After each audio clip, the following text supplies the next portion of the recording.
বন্ধুরা, তোমরা এবার শুধু বলো না, একটা মানুষের ড্রেস তার সব কিছু বর্ণনা করতে পারে? এটা কোথাও লেখা আছে?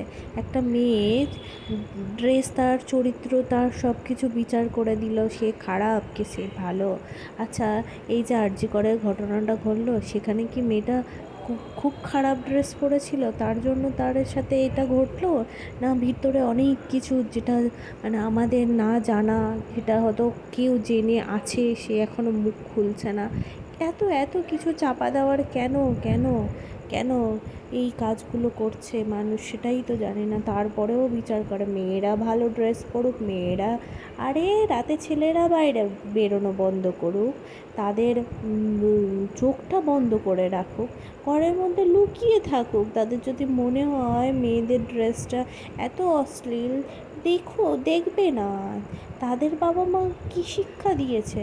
এই মরাল এডুকেশনটুকুনি দিতে পারে না যে বাবা সবাইকে নোংরা চোখে মিনিমাম দেখিস না, মিনিমাম সম্মান, মিনিমাম ভদ্রতা, সভ্যতা।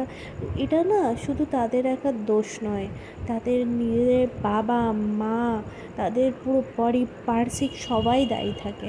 একটা ছেলে হোক মেয়ে হোক, তাকে যখন বড় করছেন না বাবা মা হিসেবে, তখন সেই মরাল এডুকেশন, মরাল শিক্ষা, ইস কী ড্রেস, এই কথাটা কেন আসবে? সেটা তার চয়েস, তার লাইফ, সে ডিসাইড করবে সে কী ড্রেস পরবে না পারবে।